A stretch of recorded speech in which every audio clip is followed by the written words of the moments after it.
Hello guys, welcome back to my channel. Today I wanted to come with you with a reading wrap up. I'm going to do a reading wrap up for May and June, the books that I read.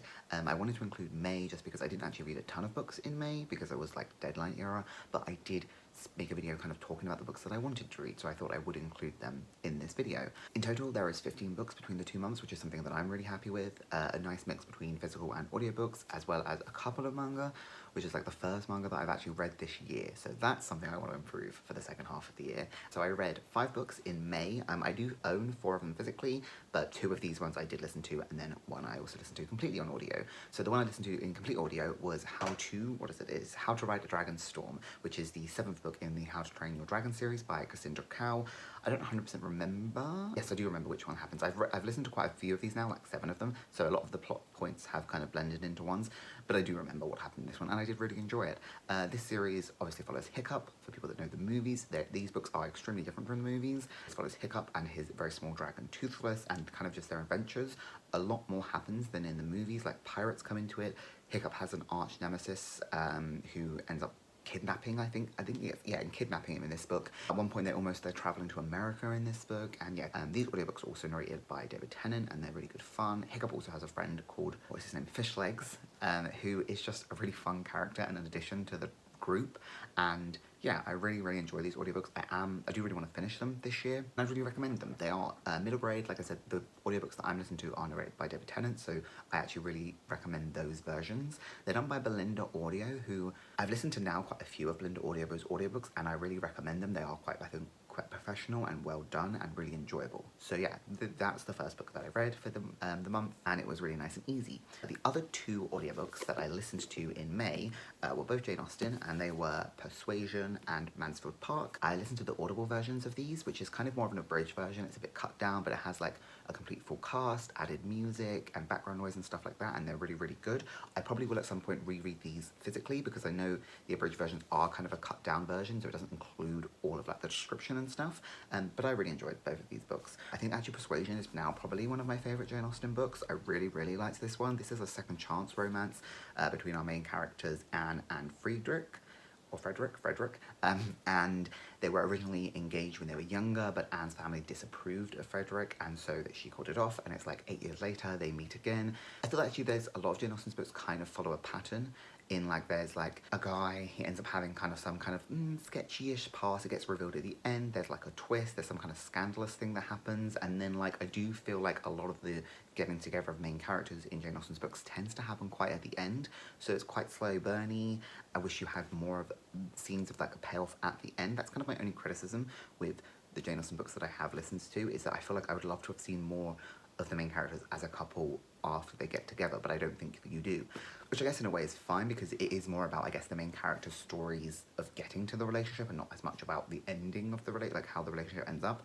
But yeah, that is something I would enjoy, so I did really enjoy this one. This is probably, with the exception of Pride and Prejudice, but I do think Pride and Prejudice will always hold a dearer place in my heart just because I've watched the BBC drama so many times, I've read so many adaptations of it in terms of like fan fiction and stuff, so I think it's one of, it's the most famous one, but Persuasion was actually really good, and I do now want to watch the Netflix movie that recently came out, although I know it received some quite bad reviews, but I am interested in at least like reading other adaptations of this. So if anyone has like a good adaptation of this but like a more modern, I would really love to know, because I really enjoyed this one. The second one was Mansfield Park. This one I didn't mind, I did enjoy still. There was also like this whole like drama that about these upper class people doing a play that felt really funny about how serious it was. Like it was scandalous that they were doing this play, and it was just very funny from like a perspective now. Overall, this is probably one of my least favourite of Jane Austen's books. I found the main character, she was just a bit of a snob, and I didn't really like her as much. I mean, all of Jane Austen's main girls are obviously more well-to-do. She's not writing about poor women, she's writing about like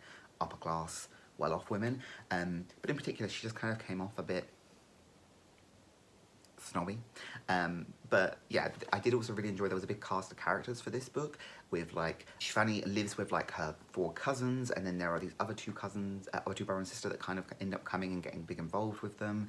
What I thought the romance was going to be, it did end up being, but I was not thinking it was going to happen because of a specific reason, which you probably wouldn't get in a novel written today, I'm trying not to spoil it. But yeah, it happens in this one, which I wasn't surprised by because I did kind of see it coming, but I didn't actually think it was going to happen regardless. But yeah, I am glad I still listened to it. I probably, again, at some point will maybe try and actually read this, but it would be one of my lower priorities for Jane Austen's books because it's probably one of my least favourites. So the first one I read was The Apple Child of Hope. This was a random book I found at a book sale when I went one day, and it was fine. It's, I would say, a middle grade contemporary. It is about our main character Oscar, who goes missing and is presumed dead, and his friend Meg, I can't remember her name then, Meg, she had moved to New Zealand with her family, and so they come back and they have the funeral, but Meg doesn't think he's dead. And it's kind of about dealing with like grief and I think a lot of stuff that teenagers do go through. There is one girl in this who is absolutely vile, and I've never wanted to like jump in a book and like smack a character as much as I have for this little girl, which sounds bad, but she was a bitch. I do think this book, the middle bit was probably the strongest. The beginning was a bit weaker, and I think the ending wrapped it up in a way for a middle grade book I think was quite nice. But I wanted like something bad to happen to this little girl. Maybe not bad, but like I wanted just desserts. But they kind of went, I guess, more of like a morality for kids route. Because it is a younger book. I am going to unhaul this book. I probably won't recommend it to people to read because I just think it is a bit young. I think for younger kids it's probably a really nice book to read. It does deal with mental health issues, but again, not in an overly heavy way because I guess it's aimed at younger kids. It was a fine book. This book is written by Sarah Moore Fitzgerald as well. I forgot to say that. So the last book I read in May was Warm Bodies by Isaac Marion, I think. I loved this book. I thought this book was so good. It took me by such surprise. I have been a big fan of the movie, and I will say it does follow the basic same kind of plot points as the movie, but it's also very, very different from the movie. I think like the movie feels a lot younger. I don't know if this isn't classified as an adult book or a YA, but the movie felt like a YA kind of a teen movie where this felt more mature. There's a lot more graphic stuff in here to do with zombies eating people, and you get a lot more kind of established stuff of R living in the airport. So this book is about a zombie called R and him kind of going about his life and then meeting a girl named Juliet and kind of how that changes him and then impacts the kind of rest of zombies. It's a really interesting take on having a zombie as a main character and kind of seeing his kind of thought process, kind of also giving zombies so much more than just like, I guess, being the villains, the antagonists. It gives them real like personality. It kind of shows struggles. It kind of shows how they are still somewhat human, just kind of dead humans with different priorities. It shows the relationships between the zombies and how they kind of interact with each other. And I think for that, it was really, really good. There were also some like really lovely quotes in here that like for the first time I was like, I want to annotate this. I've never annotated a book before, and this book made me want to annotate it. So I think at one point I probably will go back and reread bit and quote bits. I will also say it also shows a lot of interesting things about wanting to just kind of live. You have our main girl character who is in this apocalyptic world and kind of wanting to survive, and you get shared experiences about other characters who kind of lose the will to live in this apocalyptic world, and it was really interesting for that point. And yeah, I really liked this. I can see myself rereading it in the future, and so I am also going to keep this book. So those were the 5 books that I read in May, so let's get on to what I read in June. Now, let me quickly look at any audiobooks that I don't own that I read in June. The first one I will talk about was like, I really just didn't enjoy, and that was The Atlas 6 by Olivia Blake. I had high hopes for this book as I went into it. I read like the first chapters, which were kind of like introductory chapters to all of the characters, and then like the first chapter when they were all together, I thought was really good and really enjoyable. Like I said, I did listen to this, and I will say, I do think the audiobook was very good. You got all of different characters had different narrators, so that was really nice. I will say, in books like this, I kind of don't like that when they give the characters their individual narrators, but then only kind of narrate the characters' chapters. So like, then they just kind of change the voices when they're talking to the characters. I don't understand why, if you're going to do that, why you wouldn't then just get the people that are that character's voice actor to voice their own parts, like to say everything they say. I don't know, that's just one of those things I don't understand in books like this. I've read another book that's like this where it has 2 characters, so they have 2 narrators, but instead of the narrator saying everything their character says, they just read the chapters that the characters are narrating and then change their voices for the other characters, if that makes sense. That's a little thing, but I do think the audiobook for it was very good. It was long, and one of the only reasons I overly finished it was because I liked kind of one character. I ended up only really liking one character out of the 6. I found the characters annoying, and I also kind of just found the writing a big scenario or scene or something that would happen that would be quite impactful for a character's plotline or storyline or development. And then I was like, okay, this thing's happened. In particular with one of our characters, I think her name is Liv now, I can't actually remember, she did something that was quite out of character, that was quite impactful to her character, and I was like, oh, I'm looking forward to, you know, seeing the aftermath of this. And then it like skipped forward a month, and that was it. And also actually her response was it's like, well, she was a different person when that happened, so she doesn't feel guilty about it. And I was like, that's not really how being drunk and doing bad shit works. You don't just get to like erase that just because, well, that wasn't me. You know, I can't do something horrible last week and be like, well, I'm not the same person I was last week, so I don't have to feel guilty about that. That pissed me off. And also, like, they were in, like, a school studying all of this, and I don't really understand what the point of any of that was, in terms of, like, you got a little bit of what they were trying to do, what they were trying to study, but it just tried to make it out that this was, like, such a grand thing, and then suddenly they were all willing to kill for this opportunity to stay in this place. But I don't feel like we, as the reader, got enough, like, in, like, that I would feel, I don't feel like death is ever really justifiable, but, like, that I would be like, yeah, you know what, this place is so cool and so furthers their knowledge and all of this shit that I can see why they would be okay with that. I just don't feel like it was any of that. I was really disappointed by it, didn't enjoy it, will not be carrying on with the series, and it kind of puts me off reading anything else by her. I have heard some of her other books, especially is it Alone with You in the Ether? I heard people have really enjoyed that who did not like the Atlas Six as well, so maybe in the future I would try another one of Olivia Blake's stories, but yeah, I just really did not like the Atlas Six. So that was the first audiobook I listened to, and then I listened to Ruin and Rising. This I absolutely really enjoyed. This whole series, Shadow and Bone series, has just been a really fun, enjoyable series for me. I really liked the ending for this series. I obviously won't say how it ended, but I really liked the wrap-up of this series, the conclusion for our main cast of characters within this world. I thought it was nicely paced. I thought it was like a decent amount of stuff happened. Yeah, overall I really enjoyed the series. I don't think it's the best series ever, and there are aspects with the ending that did annoy me, specifically towards our antagonist. Like, anyway, I won't go into it. Overall, I really liked the Shadow and Bone series. I won't say much about this book because it is the third in the book, the trilogy. Obviously, most people, or a lot of people, have read this series, so they know. I do think, from what I've heard, some people didn't like the ending. I really did like the ending. Overall, I really enjoyed the series.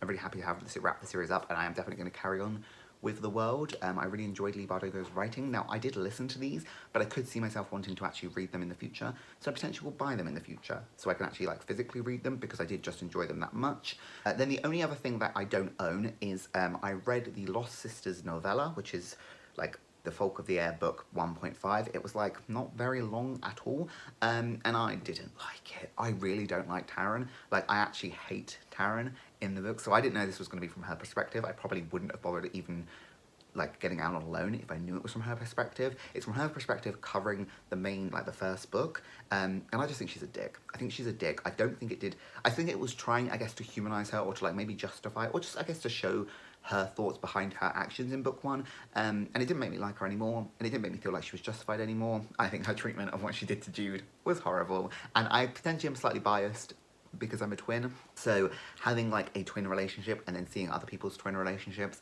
and I'm like, no, you know, but I just didn't enjoy it. So I think Taryn is a bit deceitful. I understand, I do, and I guess I can empathise with being a human in a fairy world, so being very isolated, being very different, and kind of just wanting to find a place in that world, but I think, you know, doing it at the sacrifice of like the treatment of, say, your sister, or like, I guess your own self-respect is just not something I vibe with. I don't know, I just don't like Taryn. Anyway, I wanted to read it at least though, so that I have read now everything in the Folk of the Air world, and I'm just now waiting for the sequel to the Stolen Air. So I'm glad to have done that, but I don't like Taryn. So, if anything else comes out in the world with a future, so like if there's another spin-off about her, I probably wouldn't bother reading it. But anyway, that's the last of that book. So now let's go on to the books that I actually read in July. We'll start with the manga that I read. Like I said, I've only read 2 manga this year. I really want to change that in the second half of the year. But those were volumes 19 and 20 of Boys Over Flowers. This is a romance shoujo manga. Yeah, this is a very popular old series. This is actually a series that was kind of a, I think it started as a bit of a modern day retake of Pride and Prejudice, in a poor girl, rich guy, they don't have a very good first meeting, and then slowly the relationship develops. I think that is true. But anyway, this is a hugely popular series in Japan. It has a hugely popular, like, Korean drama. There's a Chinese drama, Thai drama that just recently came out last year, I think. Yeah, it's a really good series, and I really like it. So I've read volumes 19 and 20 now. There are 34 in total. I own them all here. So I would love to make my way through them by the end of the year, but if not, I'll just carry on with it. It's a series that I have owned for ages, and so I'm finally getting through, and I'm really happy about it. I have restarted it multiple times because I would get so far and then stop. So those were the only 2 manga that I've read this year. which is trash. But I will be keeping these, obviously. Then let's go through my last one. So, Balcony of Fog. This is by Rich Shapiro. This is the lowest rated book on my TBR. It was the lowest rated book on my TBR, and I got it for a challenge. And it was a slog, and I should have DNF'd it, and I rated it 1 star, and I really don't recommend it. I think overall the ideas in this book were interesting, but it had very, I guess, lyrical writing that I didn't enjoy. Other people might come to really enjoy that. I didn't enjoy it. It was confusing at points. It also had a bit of a pretentious-y feel, and the main girl character in this, I think as well, was a bit of a dig to the main guy character, and it also felt like everything that was kind of happening in it was everything she said felt like it was trying to be like a quotable moment or like a relatable quote, and I didn't like that. I genuinely couldn't even really give you much of a description because it was a really confusing book. It's kind of about a guy that lives in some kind of, I guess, regime where like he's kind of treated like shit, and every year people get sacrificed to the sky god, and he ends up finding this woman in the woods who he ends up taking in. She takes him away from this place, and they end up going and living in the clouds, but then she turns out to be like the ex-girlfriend of the sky god, and so then there's a battle between them, and it was confusing. It was confusing and weird, and I don't recommend it, and I will be unhauling it. So yeah, and that put me in like a bit of a reading slump at the beginning of July, so yeah, I should have just DNF'd it. The next 2 books I read are part of a series, and that is Ravensgate and Evil Star. These are by Anthony Horowitz, and they are books 1 and 2 in the Power of 5 series. I read this one, like, physically, and I really, really enjoyed it. I think it was so atmospheric. It is about our main character, Matt, he is a orphan that lives with his aunt. He ends up getting in trouble at the beginning of the book and gets put into a kind of, I guess, like, naughty child regime thing where he is like sent away and fostered by this woman. While he is with this woman, it's very isolated, and he kind of suspects all of this weird stuff for happening. That kind of then leads to other things. I think this book did such a good job of setting a really eerie, isolated atmosphere. Like, I felt a bit scared at points, which I think this is a YA, and I don't think it's supposed to be scary, but like I was on my own when I was reading it, and the atmospheric really got to me, and I felt really creeped out by it. He's completely isolated, he's on his own. Anyone that tries to help him ends up kind of dying, and you really feel that kind of atmosphere, and I think that was such a good job at like that atmosphere. Anthony Horowitz is, I think, well known for writing the Alex Rider series, which I've never read, but like that's, I guess, his famous series. But yeah, I thought that was really, really good. The second book, Evil Star, I did also really enjoy, but I did listen to this, and I think I potentially rushed listening to it a bit. This takes Matt, who, after the end of this book, we end up going to Puerto Rico. We end up meeting this other kid who has similar like powers to Matt, and there's like a lot that goes on in this book, and it's very fast paced. It's very moving around, and so I think actually I'd love to reread it, I think, because I do think it was really, really good, but I think because I listened to it and I kind of potentially rushed it towards the end of the month, I didn't get as much out of it as I would have liked to. Audio narrations is really good for it, I will say. I think this is another Belinda books. Yeah, I did really enjoy this. It again had similar kind of, it didn't have the same kind of atmosphere because Matt is with this other boy whose name is, what is his name? Pedro, I think his name is. I guess it delves into some of the like Peruvian history, which was quite cool. I'm really looking forward to finishing this series. This is like I said, book 2 of book 5, and I own the main 3. And it's a book series I could see myself rereading in the future. So I do intend to keep both of these. They aren't actually mine, they're my sister's, so I would not have a say in that anyway. But I do think it was a good series, an interesting series. It is written in the early 2010s, so like sometimes there are language things that obviously aren't like you wouldn't write, say, today. I love reading stories set in those times because it feels sometimes like a time capsule to that time, because there's not really mobile phones, there's no such thing as, well, the internet isn't like as prevalent, so it's always interesting, and it does, which I think adds in many ways to the isolation feeling, because there isn't that connectiveness that there is now in the world. So I really enjoy reading books set in those time periods. But yeah, I will be continuing with this series. I think I rated both of these I think I rated the first one 4 stars and the second one 3.5 stars. Like I said, my enjoyment potentially was dampened because I did try and rush through it. I also don't 100% know sometimes if I enjoy books as much when I listen to them as opposed to when I read them. So those are the next books I read. The penultimate book that I read in June was The Slaughterman. This is by Cassandra Parking, and I did not enjoy this book. The main synopsis of this book is about a girl. She has recently lost her identical twin sister, and she is in, as you can imagine, complete grief. Her parents don't really know what to do with her. She's kind of leaving college. She's like having nightmares and wetting the bed. She's stopped talking. So her parents, and she also agrees, like non-verbally, to go and stay with her uncle in the woods, I think to try and get away, to try and change conjure up her environment. And so like for the first 80 pages of this book, nothing really happens. It's kind of just talking about the past. Yeah, not a lot happens. As she doesn't speak, there's not a lot of speaking involved, and so like she doesn't speak a lot. People talk to her and she kind of like, she speaks in her head, but she doesn't like speak a lot. I thought this was going to be more of a horror thriller. It's much more of a book about grief and dealing with grief. The Slaughterman, don't think it should have been the title. I think that was like the wrong title for it, because he doesn't really appear until like a page 150 maybe. This book's 280 pages.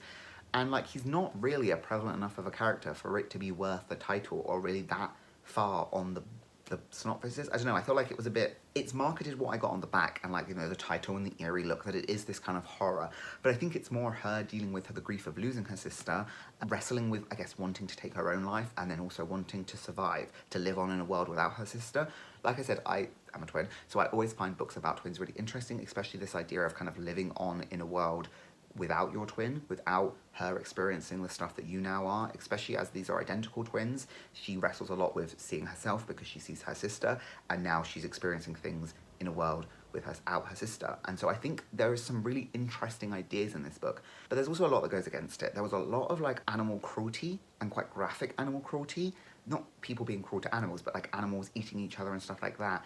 I guess because, again, the idea of wrestling with life and death. And then like it talks about like these kids, as in like goats, getting slaughtered because, you know, that's the nature of things. That's what happens. I'm a vegetarian, so I don't eat animals anyway. So reading about animal cruelty is something that I'd rather read about human cruelty than animal cruelty, because I would rather not read about either. But like, you know, I just really don't like it. And it felt sometimes that it came out of left field, that it wasn't really part of the story. Yeah, they're living on a farm, or she's living next to a farm, but it just felt unnecessary, like kind of shock value-y. And then there was also, she meets this young boy who's a troubled teen who's in trouble with the police, and he has a troubled past, and he ends up sharing, like literally in the last 10 pages, what actually kind of happened to him. And it was about like child essay, we'll say, and it was so unnecessarily visual and like detailed that it added nothing to the plot, and actually just made me feel really uncomfortable and grossed out. But it didn't add anything to the plot. It didn't add anything to his character. Like, what happened to him, I guess, does make it more, I guess, understandable why he acts the way he does. But, like, I could sympathise and empathise with him without needing to see or read that graphic detail of what he went through. And it was just uncomfortable. I wouldn't recommend it. I didn't like it. Some people have rated it 5 stars on Goodreads and really enjoyed it. I'm not one of them people. I think a lot of that was kind of more shock and graphic and effective factor, and maybe I just haven't read that many books like this. But yeah, I didn't recommend it, and I will be unhauling it. Anyway, I did end the month on a really nice high, however, with City of Bones. This is my first time reading this book, and I rated it 5 stars. I absolutely loved it. I think it's such a good introduction to the world. I knew the basic stuff of what happens in this book, just because while I've never watched either the movie or the series, my mother was really a big fan of the series, so I'd seen bits of it with her while she was watching it. So I knew the basic ideas, the basic plots, but I really, really liked this story. I really liked it. I think it was such an easy, fun read. Getting in the world was easy and fun, and I just really enjoyed it. I'm sure most people know what the series is about, but it is about our main character, Clary. She stumbles upon these 2 guys that are killing someone, and finds out that they are shadow hunters or demon hunters, and that this guy was a demon, and that she shouldn't be able to see them. They kind of go around in the day, and that humans can't see them, or mundanes as they're called, but she can see them. And then she ends up getting attacked by a demon, and then her mother goes missing, and she ends up getting kind of involved with this world. I just think it was really good. I just think it was really fun. Like, I'm not someone that always thinks, you know, it has to be like the best written book to be like a rated of 5 stars, or to be like kind of, you know, the most unique or interesting. I think like a lot of times I base my ratings on like my own enjoyment of books, and I really enjoyed it. So I'm so excited. I'm reading the second one at the moment. And it does have stuff in it that, like, I think a lot of fans criticise with, like, the whole incest plot that it goes through, which I know the outcome of it, but, like, I know still reading it for, like, actually reading it and experiencing it, I'm kind of like, okay. That only happens, like, kind of towards the end of this book. But yeah, this book felt like a really breeze to get through. I did listen to most of this book, and then, like, I would sit and listen and read at the same time. Again, this was another Belinda audio, which again, I think they're just very well done. I really enjoyed this book, and I'm very excited to carry on with the series. I will be keeping this because I could see myself rereading this in the future.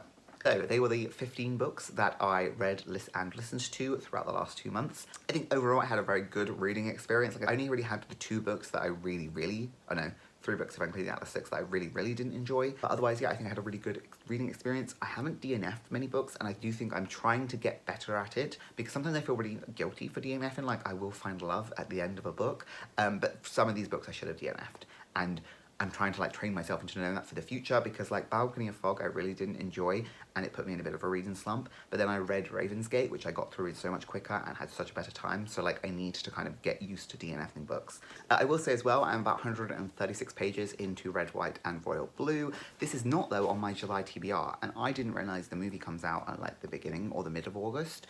So I do want to finish this before the movie comes out, because I'd love to, and the trailer has just dropped, and it looks really cute, so I'm excited to read it. But yeah, that's one of the books I'm in the middle of, which will be rolling over to July. But otherwise, that is my reading month for the last 2 months.